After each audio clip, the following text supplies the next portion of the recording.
From the Yale Center for Faith and Culture, this is For the Life of the World,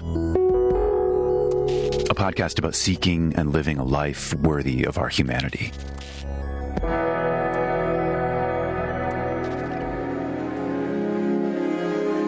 As God loves the world, even a wayward world with unspeakable horrors, so should we, and with a love that is analogous to God's. Amor Mundi, underwritten and fed by Amor Dei. Loving the world by loving the love that God is and that God does. What difference, if any, would that make for the character of our relationship to the world? It is a powerful motivation to love and keep unbreakable faith with just such an ambivalent world, chaotic and ordered, life-giving and life-destroying, a thing of exquisite beauty and a bone-chilling precarity. Trust in God enables us also to acknowledge without flinching the seeming nonsensicality of the world and to have a rolled-up sleeves kind of hope, even when what we hope for is shrouded in the darkness of seeming impossibility.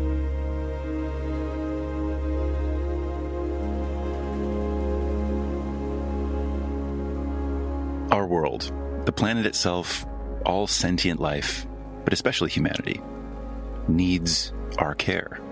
But can we love it well enough to care for it? And perhaps a surprising question, is God a hindrance to care for the world? Or perhaps its foundation? This past May, Miroslav Volf took on these questions in the first of 5 lectures he delivered at the University of Aberdeen for the 2025 Gifford Lectures. His lecture series, entitled Amor Mundi, considered sincerely God's love for the world and what that should mean for our love of the world, inclusive of God, creation, and even each other. In this episode, we're airing the first of these 5 lectures, and over the next month thereafter, we'll be sharing the audio of each of these lectures with you. Special thanks to Paul Nimmo and Paula Duncan at the University of Aberdeen for allowing us to run these, and for the support of the Templeton Religion Trust, which helped make the lectures possible. We hope you enjoy listening, and here's the first of Miroslav Volf's Gifford Lectures, Unchained from its Sun, Amor Mundi, Between Theism and Atheism.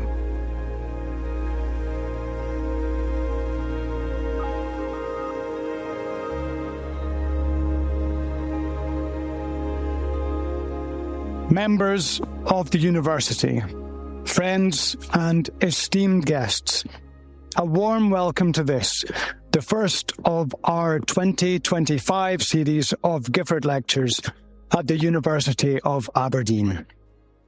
My name is Paul Nimmo, and I hold the King's Chair of Systematic Theology here in the Department of Divinity. I also chair the Gifford Lectures Committee. The Gifford Lectures are named after the prominent Scottish advocate and judge, Lord Adam Gifford, who died in 1887. In his will, he generously provided for a series of lectures to be held at the 4 ancient universities of Scotland: Aberdeen, Edinburgh, Glasgow, and St Andrews.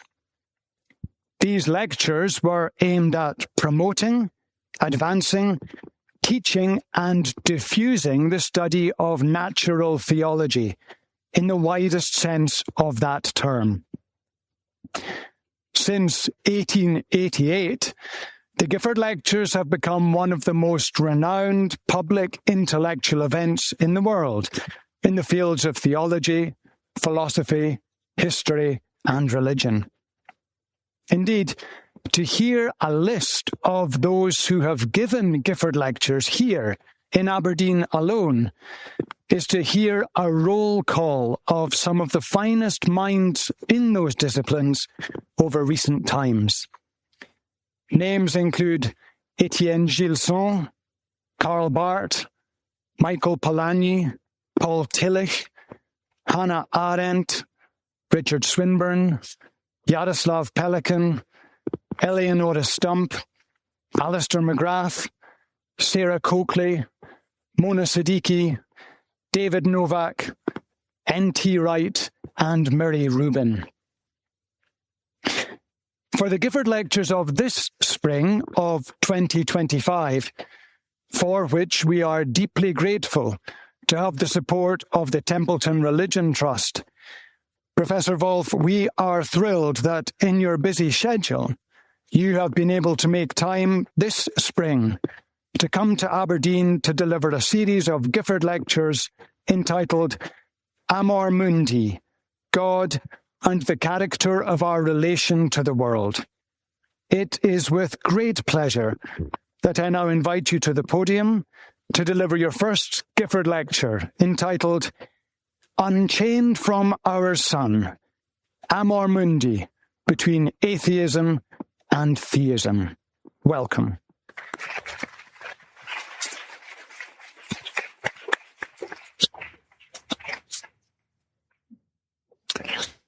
Even if I took the whole hour to name all those who contributed for the fact that I'm standing here today, I would still fail to mention many. But you have not come here to find out who are all the people to whom I owe gratitude, but to hear lectures to which, unnamed, they have contributed. Speaking of the death of God, Nietzsche said, "There has never been a greater deed."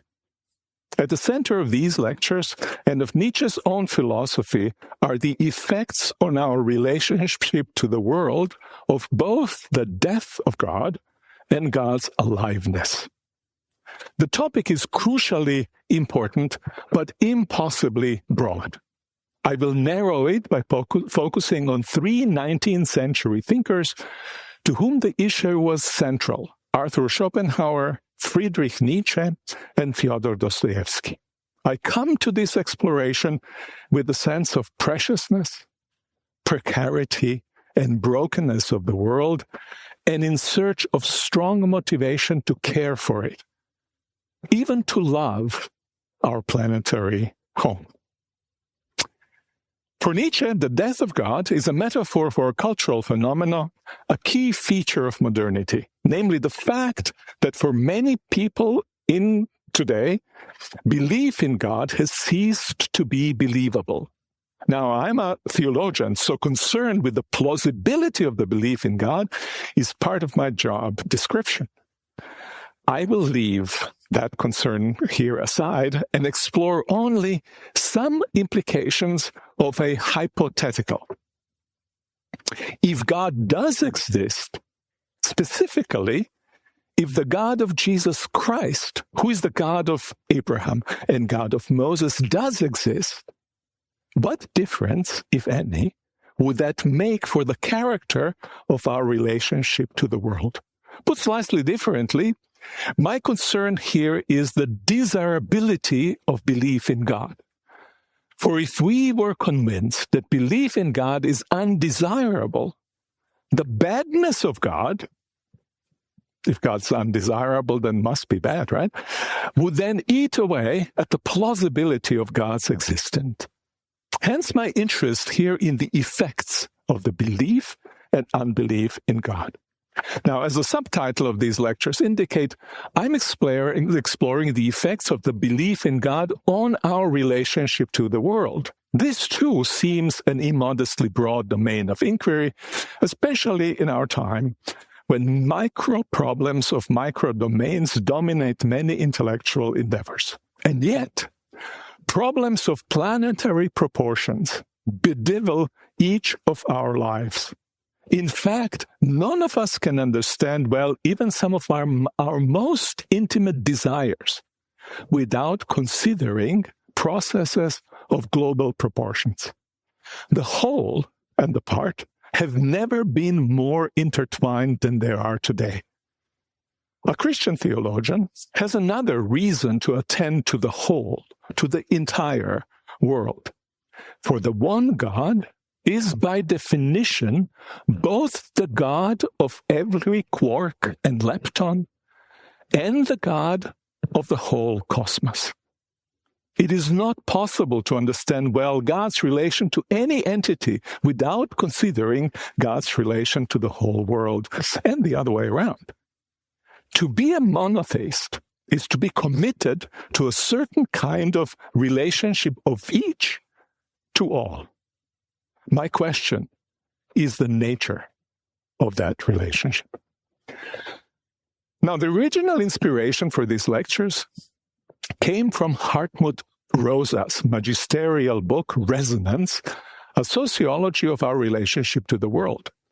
The book analyzes compellingly a pervasive problem most of us sense in many domains of our lives. The world has become mute for us because our ways of organizing life and our ways of living have reduced everything that surrounds us to mere things we manipulate to serve our ends. A technical way of describing such a characteristically modern relation to the world is alienation from the world on account of world's systemic reification.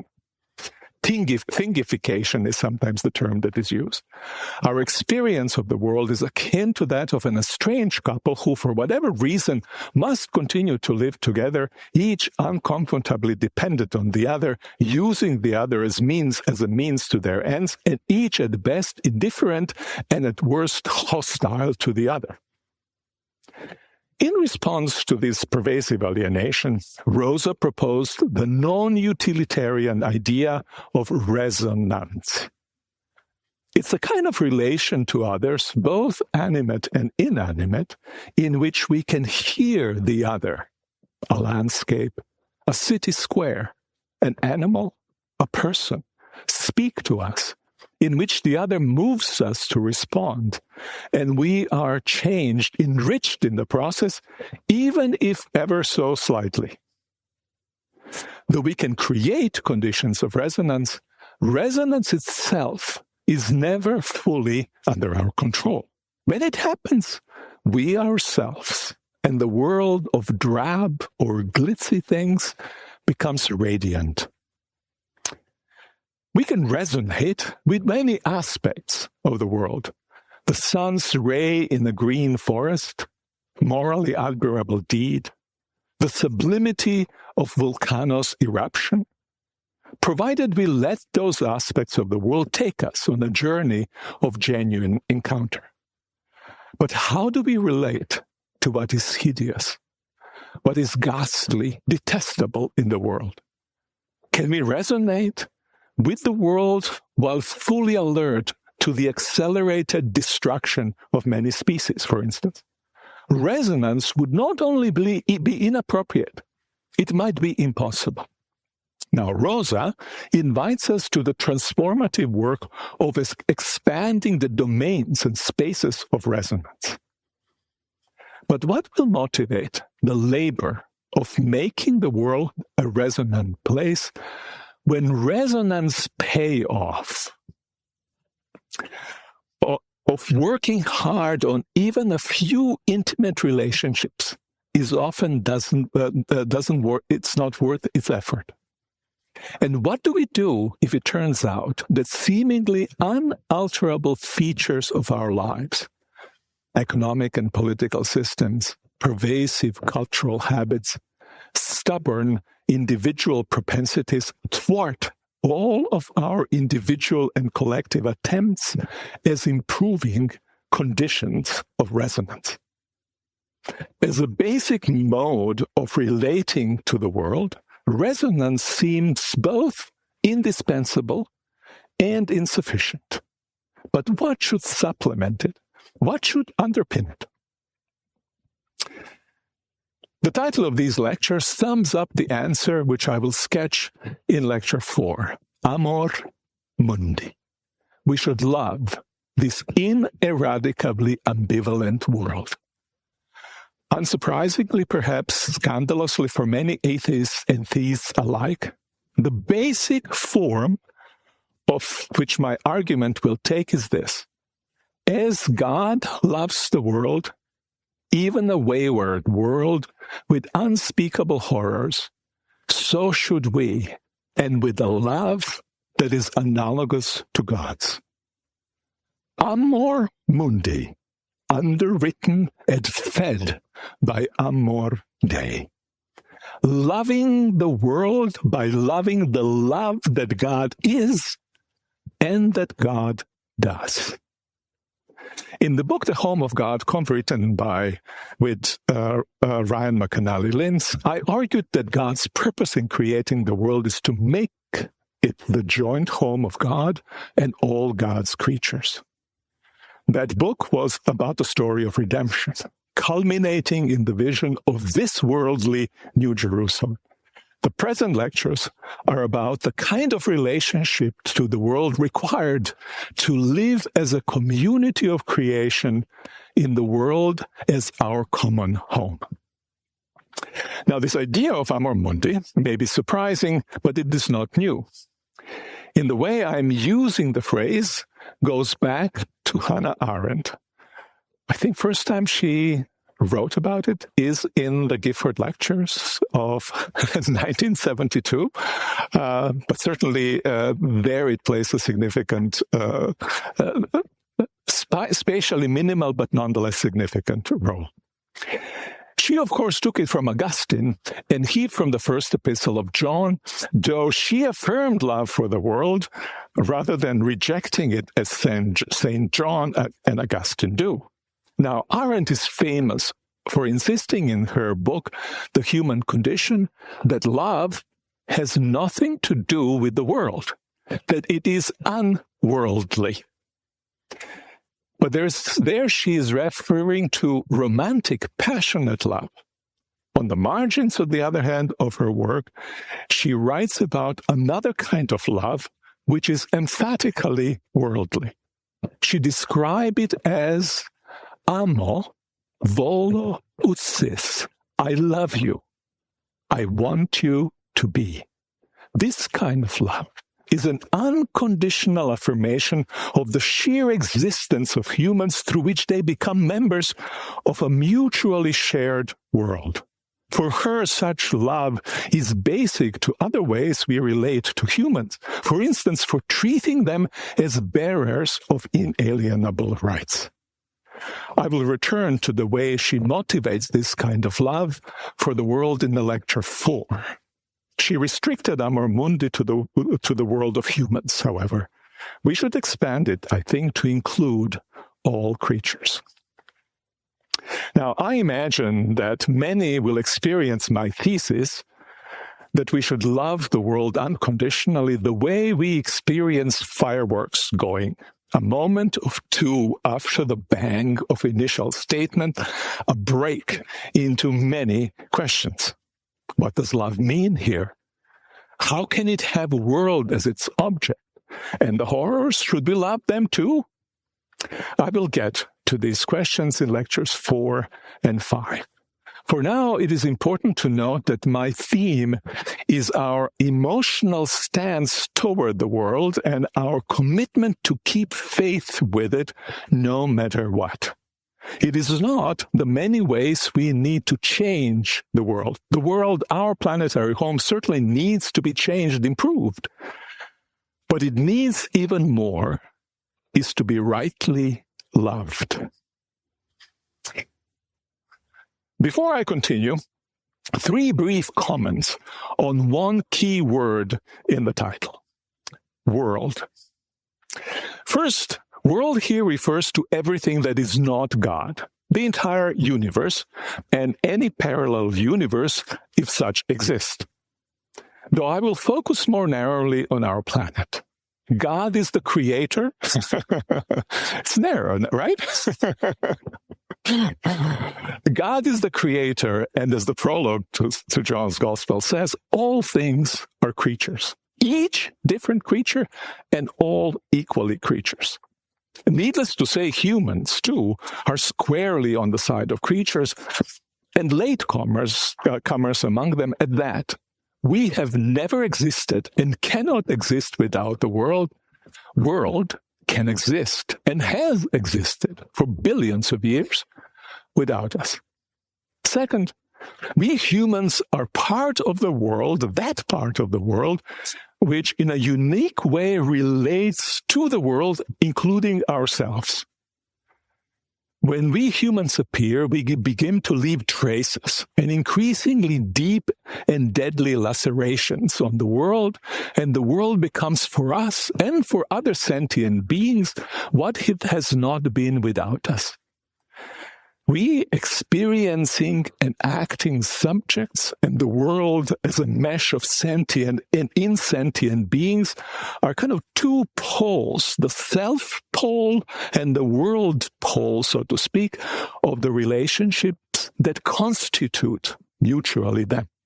In relating to the world, in the course of history, we are creating and recreating what one can call a lived world. Our love for that lived world is what these lectures are about. Third comment about the world. The lived world comes always in what I will call a form of the world. To illustrate what I mean by a form of the world, let me invoke Karl Marx and the way he thought about the world. I simplify. First, there is base, economy, the entire way we go about reproducing material life, the instruments of production and the relations of people in production.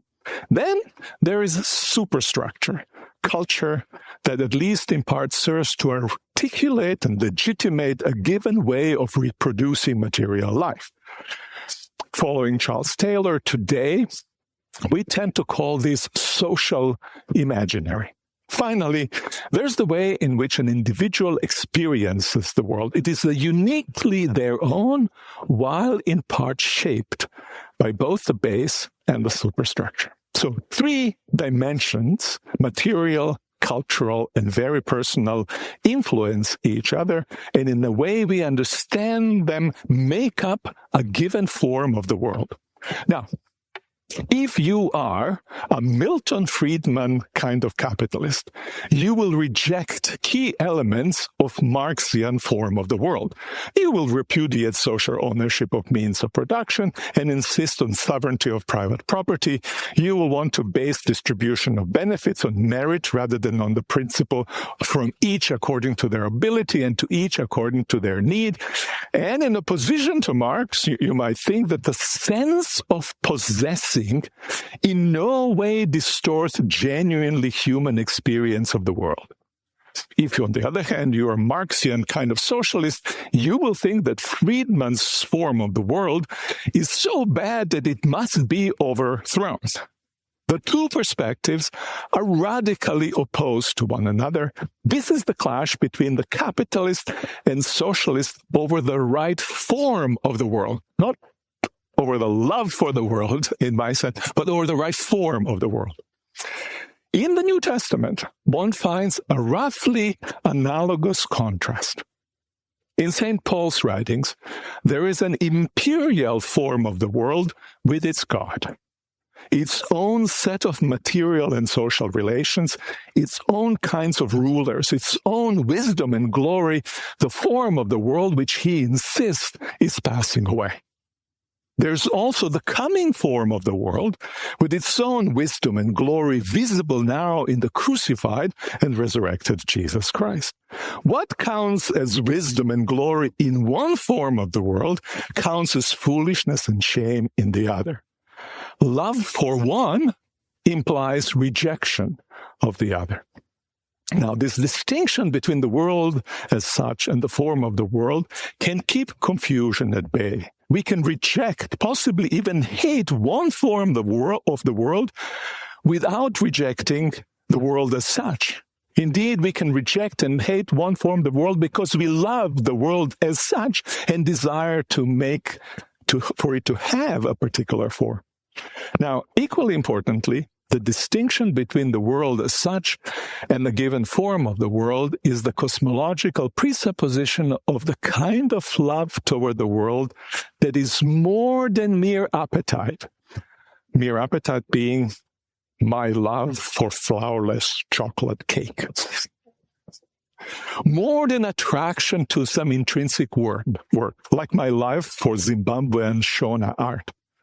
It's a kind of love that is unconditional attachment and care, which even the horrors of the world cannot undermine. A kind of love with which a good parent can continue to love a very troubled, prodigal child. Let me return to the death of God and its bearing on the character of our relationship to the world. Nietzsche's own reaction to the death of God is complex. Like many atheists before and after him, he feels as though he were illuminated by a new dawn at the news that the old God is dead. But unlike many atheists, he also knows that without God, the threat of chaos and meaninglessness looms large and cannot be countered by affirmations of human dignity and hope in progress.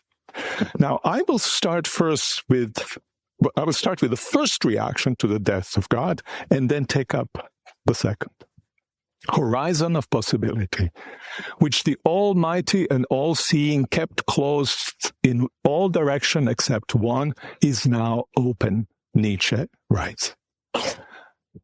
He explains with sense of both relief and excitement, our ship can put out to sea again. Put out to sea against any danger.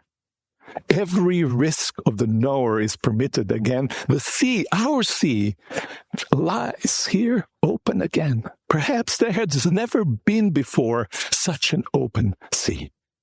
A mood of triumph and celebration permeates the passage, except for the yellow flashing light of danger and risk, both, by the way, good terms for Nietzsche. The passage could have been written, say, by a very optimistic young Karl Marx.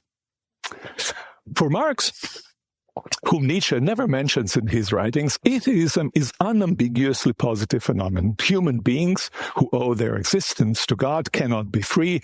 Religion and the capitalist system function in similarly alienating ways. The worshippers and the workers alike immiserate themselves, worshippers by transferring their power and goodness to God, the workers by making profit for the capitalist. At best, religion places imaginary flowers on the chain that holds humans in captivity so that they can bear their enslavement with false comfort. Atheism, Marx believed, underwrites the two key convictions of his philosophy: the sanctity of human dignity implied in the prohibition against ever using humans as mere means, and the claim that history, construed materialistically, is unfolding in a dialectical movement toward the goal.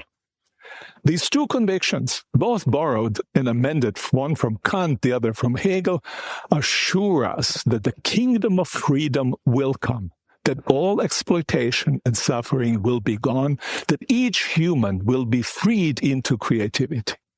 For him, God is interference.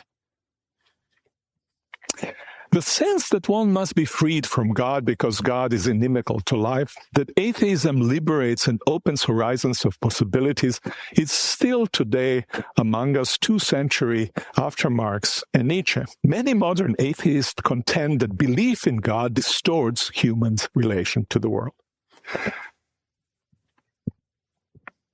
Consider one recent example. In the book This Life, our colleague at Yale, Martin Hegelud, argues that the commitment to worldly goods is at odds to commitment to God. To illustrate his point, he reflects on the relation between Dante and Beatrice in Divine Comedy.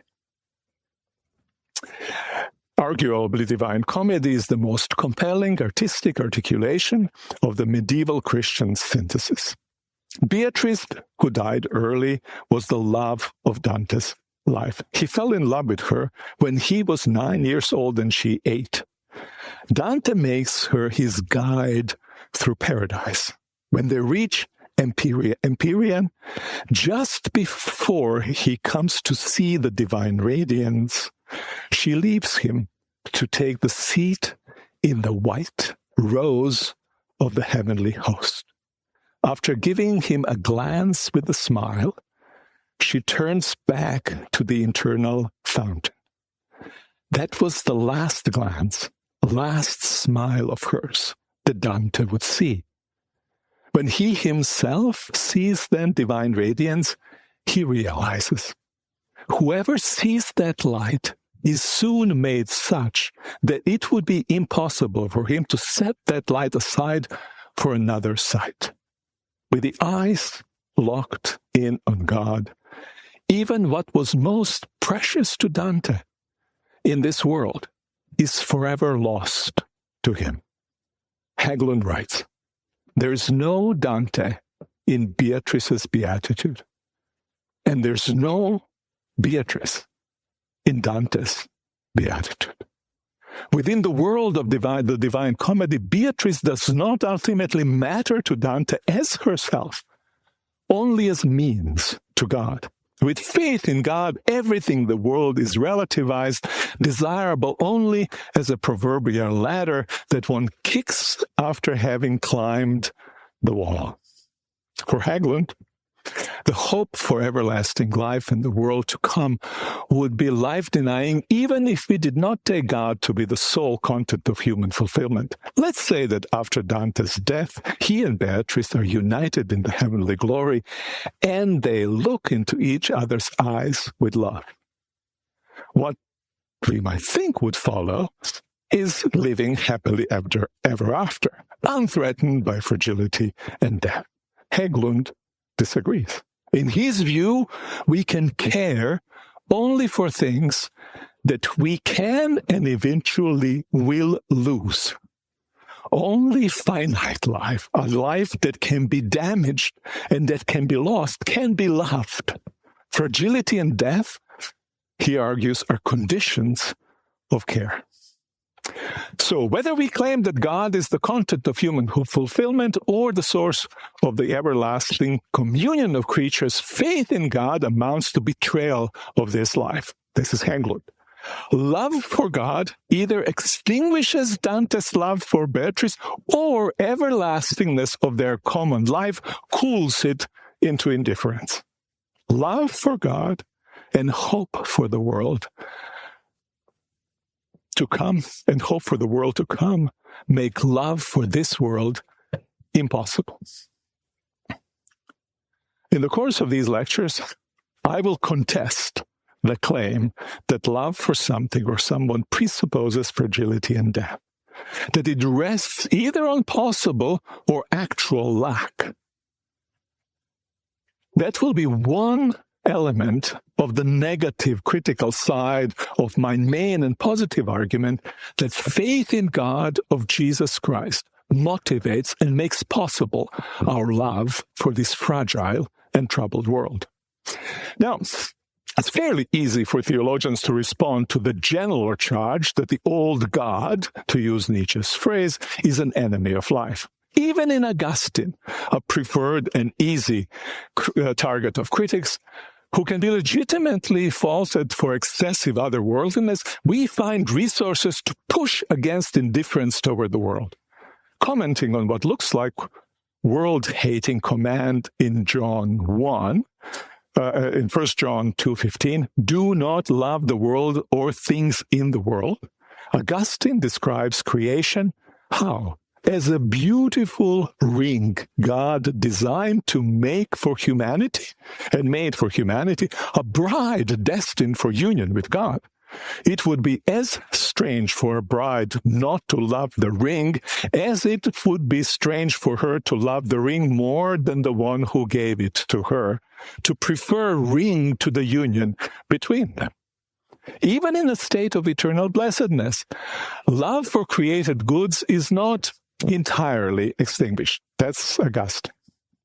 In the City of God, he notes that the denizens of the world to come enjoy not only God, but also one another in God. Augustine, as Augustine would see things, Dante and Beatrice would have at least some part in each other's beatitude.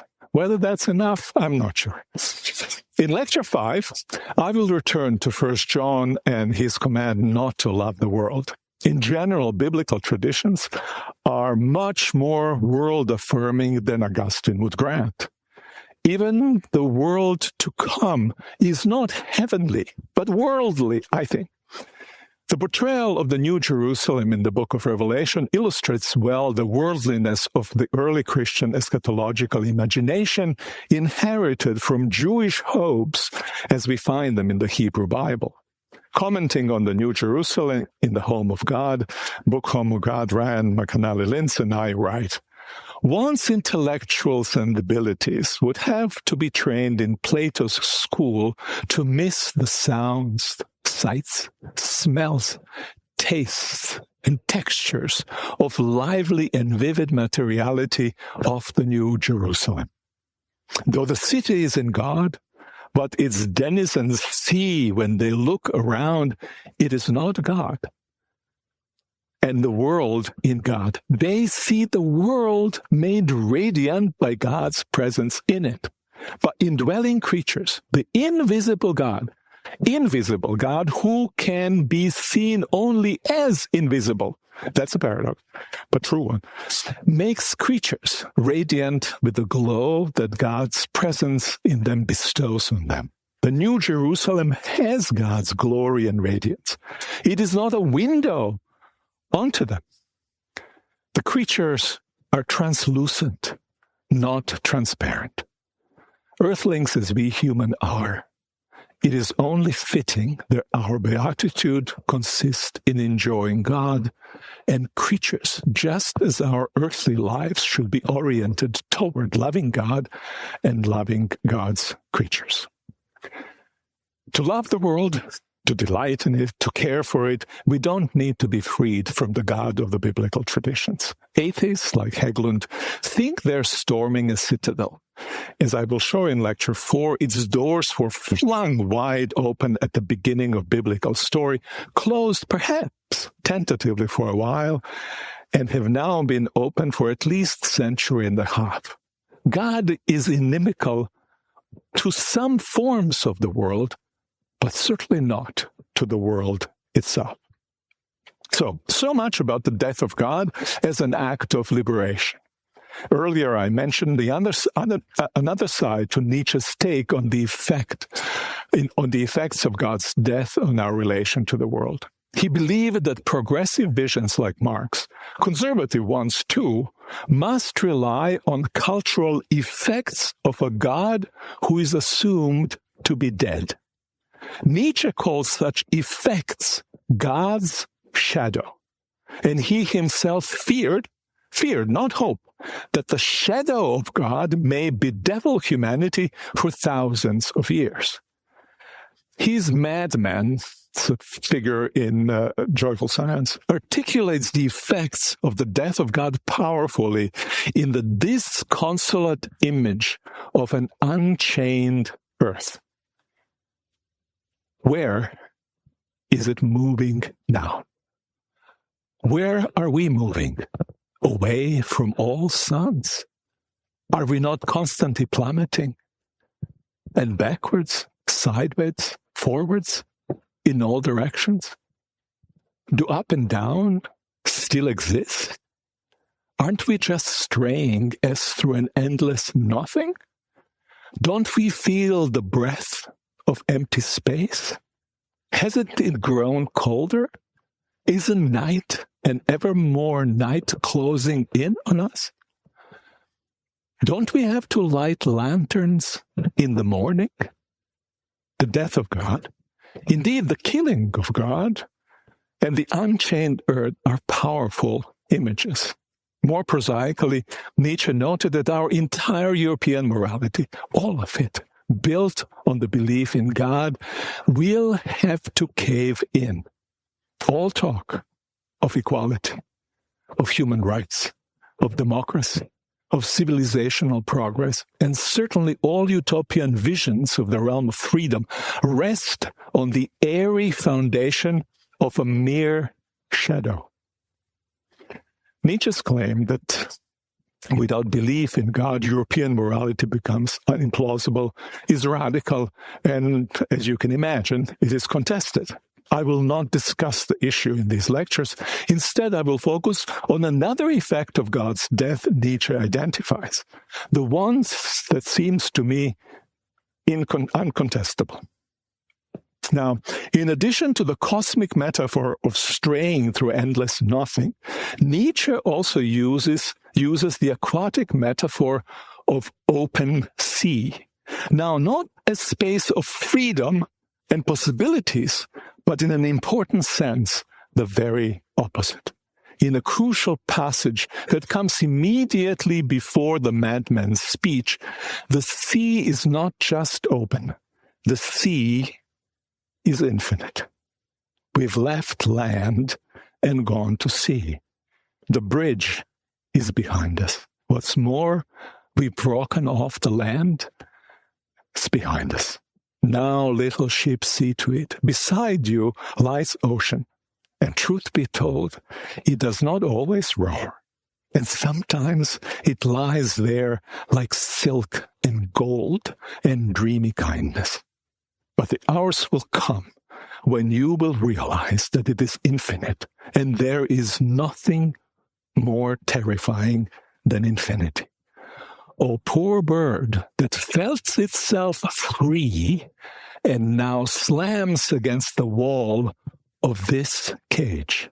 Woe to you should homesickness for land befall you, as if more freedom existed there. And there is no land anymore. The freedom of the open horizon is the freedom of a bird to slam against the wall of an infinite cage. It is the freedom of a ship in a raging sea. The unpredictable sea is its mortal danger and its only hope. Danger and hope coincide. In the culture shaped by Hebrew Bible, the most potent and influential image of the strange phenomenon of an unbounded sea is the great flood in Genesis 6-9. I will return to it in Lecture 4. In Genesis 1, on the second day of creation, God separated waters below from waters above. Then on the third day, God gathered the waters below and let the dry land appear. The great flood almost completely undid that work. It was an act of decreation, God's judgment for the decreative force of malicious human hearts and societies rampant with self-destructive violence.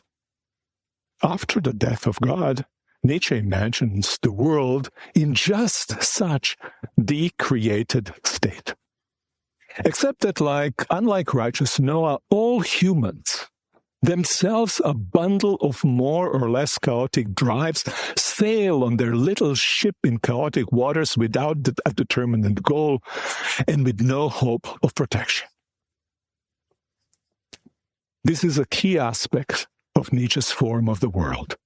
A limitless space of unrestrained freedom turns out to be a cage. Exaggerations? Yes, but with more than just a granule of truth. Now, if God were alive, Nietzsche implied, and Britain actually, the world would not be as chaotic as it in fact is. For those who believe in God, he writes, regard nature as a proof of the goodness and stewardship of a God.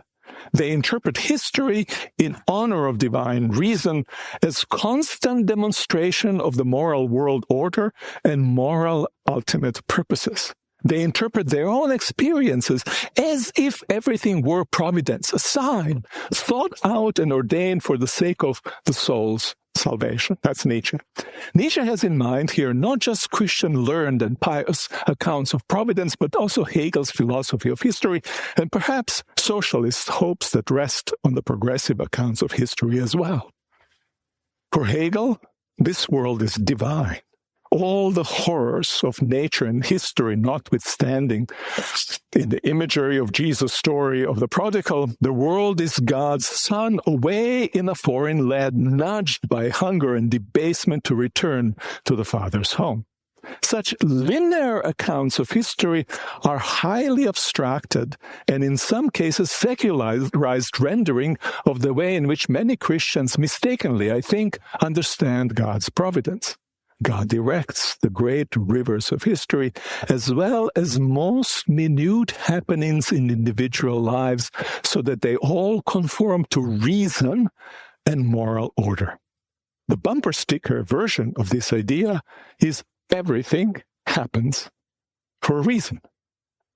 For Nietzsche, all these are consoling illusions for which we grasp to shield ourselves from the stark and unbearable reality. Our little ships, the world's big waves, and a dead God. After the collapse of the bipolar world at the end of last century, linear accounts of world history have increasingly lost plausibility. Slavoj Žižek, with his quantum theory of history, many have come to believe that history is indeterminate, that it is in flux with multiple configuration of events existing at the same time and pushing in divergent directions. Perhaps surprisingly, in the biblical traditions, the way providence works is closer to the view that history is indeterminate than to typically modern linear accounts. Providence looks like a cross between Nietzsche's aquatic chaos and morally ordered world history. Now, Gospels tell a story.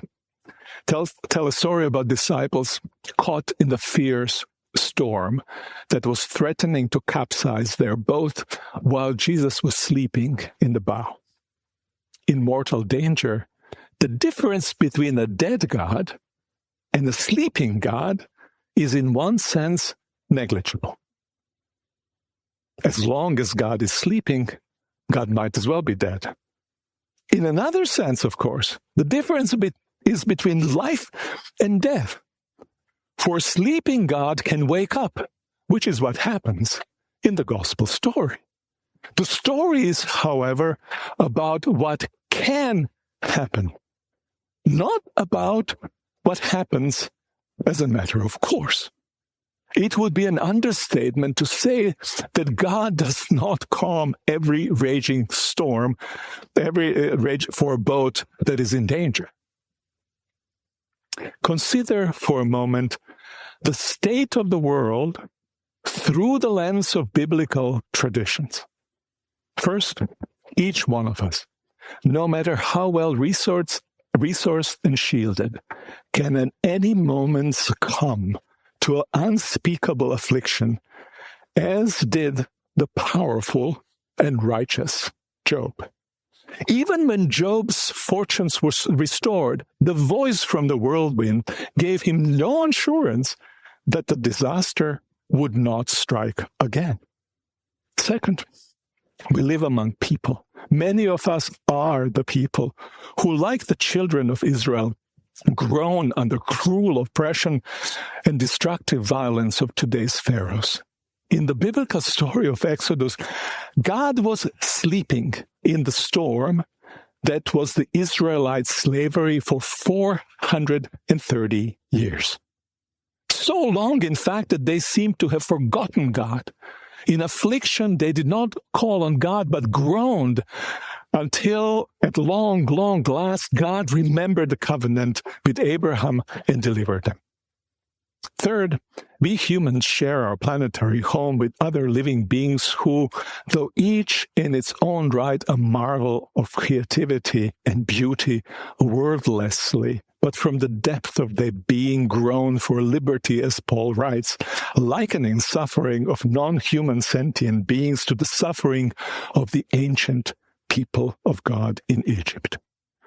Fourth, What Paul implies, but does not explicitly state, our individual and collective cultures, full of beauty and grand achievement, are at the same time like the thin, ruddy skin of an apple with a partly rotting core. And finally, there's something we know that biblical traditions could not have known. Our planetary home is like, it's a ball-like rocky crust over a sun-hot molten core barreling through space. A glorious and fragile oasis of life in the vast cosmic desert with 5 extinction events in its long history. The living God is both abiding source of the whole creation and at the same time often asleep, failing to do what we think that we have right to expect a God to do. We cannot fit all the little and large horrors of history into some cosmic harmony and moral order. We cannot do that, but there's no knowing what Descartes can do. Those of us who believe are left with trust that though God does not seem to be controlling, God is nonetheless in control, and that God's love will ultimately issue in the world's good. Before my last paragraph, when things looked grim, you might have thought that I am painting too grim of an image of the world.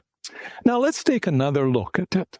Altering main metaphor for the world that I have borrowed from Nietzsche. Instead of a little boat, let's follow David Foster Wallace and take modern luxury cruise ship to stand for our life on this planet. If you were a guest on one such ship, you'd sleep in a wonderful room with open horizons, many amenities, and a staff at your service. On the top deck, you'd see spectacular ballrooms, enjoy great food, energetic music, and mingle with many other merry and boisterous guests. You might even come to think of yourself as living in the rose. To borrow a phrase from Czesław Miłosz, who may be echoing White Rose of Dante's Paradise, the company of the redeemed in heavenly bliss. You might be tempted to avert your gaze from the emptiness and sadness, even despair, behind dressing designer gowns, tuxedos, and tipsy bravado-faced laughter. After all, you're here to have good time. For the same reason and more, you might not give a second thought to the entire army of underpaid and overworked trolls who toil in the bowels of the ship, 2 for each one of you up on the top part of the ship. If you look beyond the edge of the ship, you might see Sakros beaches and a clear, brilliant water of blues untold.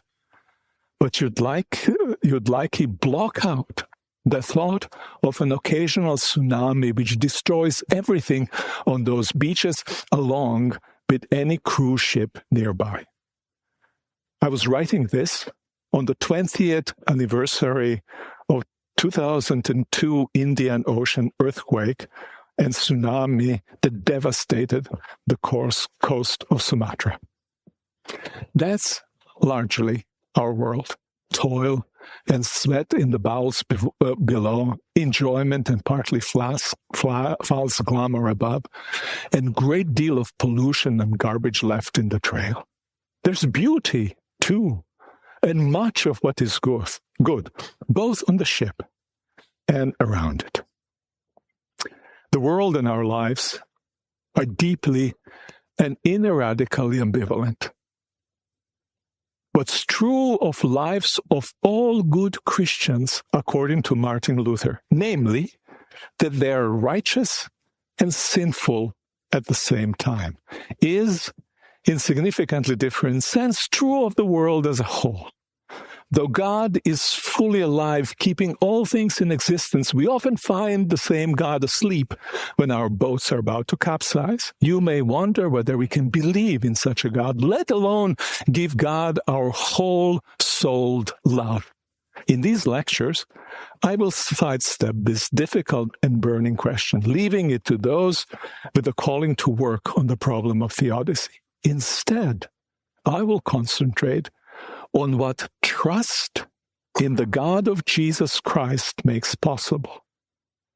It is a powerful motivation to love and keep unbreakable faith with just such an ambivalent world, chaotic and ordered, life-giving and life-destroying, a thing of exquisite beauty and a bone-chilling precarity.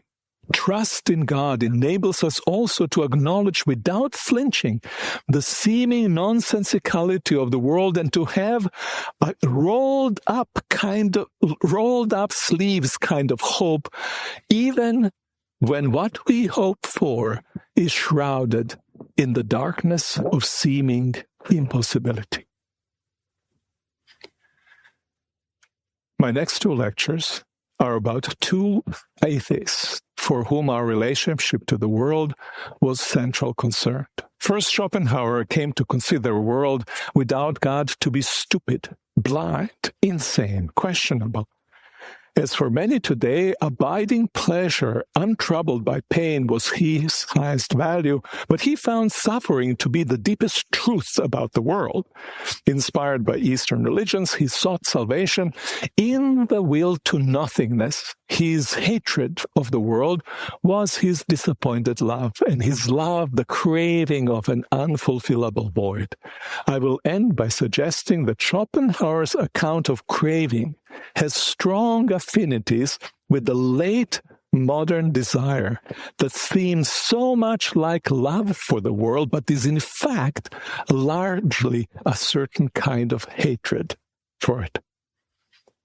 The next lecture, then, third one, is about Nietzsche. Schopenhauer was both his teacher and his antipode, and Nietzsche's central concern was to counter all forms of hatred of the world. His highest value was enhancement of power, and his central idea, amor fati, universal yes to the entirety of the world, its chaos and its horrors included. And yet, his kind of love, especially love for vitality, was shot through with contempt, even nausea, at most humans.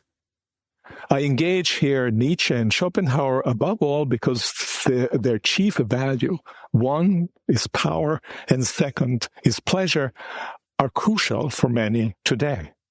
In my final two lectures, I turn from Schopenhauer's and Nietzsche's inability to motivate genuine love for the world to the resources of the Christian faith to do just that. I start the fourth lecture with Dostoevsky's brother Karamazov. Central to the book is the contrast between Ivan Karamazov, who rejects the world but loves things in it with selective, appetitive love, and Father Zosima, who embraces the entire world unconditionally. I then anchor Zosima's kind of stance toward the world in a discussion of Genesis' account of creation. I end the lecture by discussing what seems like but isn't the clearest case of the hatred of the world in the Bible. God's hatred for it, in fact, the story of the great flood. I place the accounts both of creation and flood into conversation with Hannah Arendt. In the last lecture, I continued the argument for unconditional love for the world by taking head-on the striving for superiority, which, like modern desire, co-defines our form of the world and equally seriously undermines love for the world. I explore how St. Paul, and following him, Max Scheler, used the hymn to Christ in Philippians to shore up unconditional love for all humans and to expose striving for superiority for what it is, not a benign driver of progress, but a world denigrating vice. Both thinkers help me connect the challenge of loving the world unconditionally to the challenge of loving oneself unconditionally. Thank you very much.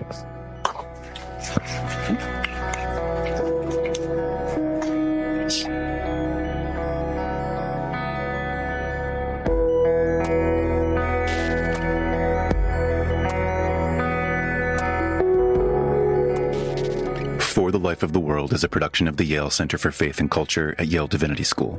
This episode featured Miroslav Volf. Production assistance by Taylor Craig and Macy Bridge. I'm Evan Rosa, and I edit and produce the show. For more information, visit us online at faith.yale.edu, where you can find past episodes, articles, books, and other educational resources that help people envision and pursue lives worthy of our humanity. If you're a new listener, remember to hit subscribe in your favorite podcast app so you don't miss the next episode. And if you're a loyal supporter, we would love for you to share this episode. Send an email, post it on social media, or even better, tell a group of your buddies, have them all listen, and then have a lively discussion. As always, thanks for listening, friends, and we'll be back with more soon.